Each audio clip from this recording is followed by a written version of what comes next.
Աշակերտն ասաց ուսուցչին.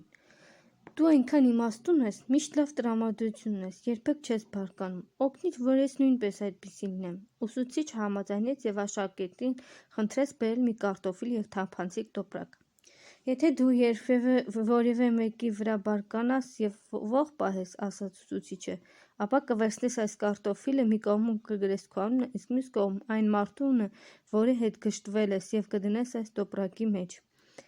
«Այսքանը և վերջ»։ «Ոչ», ասաց ուսուցիչը, «դու պետք է միշտ այդ տոպրակը կրես քեզ հետ, և ամեն անգամ, երբ որևէ մեկից նեղանաս, պետք է տոպրակի մեջ կարտոֆիլ գցես»։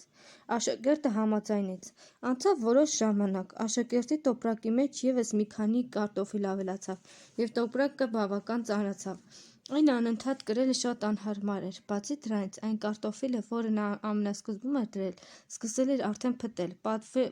պատվել էր լպրծուն ու զզվելի փառով։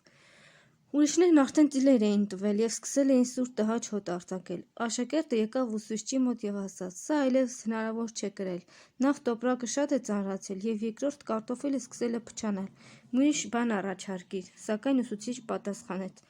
«Ճիշտ նույն բանն է կատարվում քո հոգում, երբ դու որևէ մեկի վրա բարկանում ես ու նեղանում։ Հոգումդ ծանր քար է առաջանում։ Պարզապես դու դա անմիջապես չես նկատում։ Այնուհետև քարն աստիճանաբար մեծանում է։ Արարքները վերածվում են սովորության, սովորությունները բնավորության, որը գարշահոտ արատներ է ծնում։ Ես քեզ այդ ողջ ընթացքին կողքից հետևելու հնարավորություն տվեցի։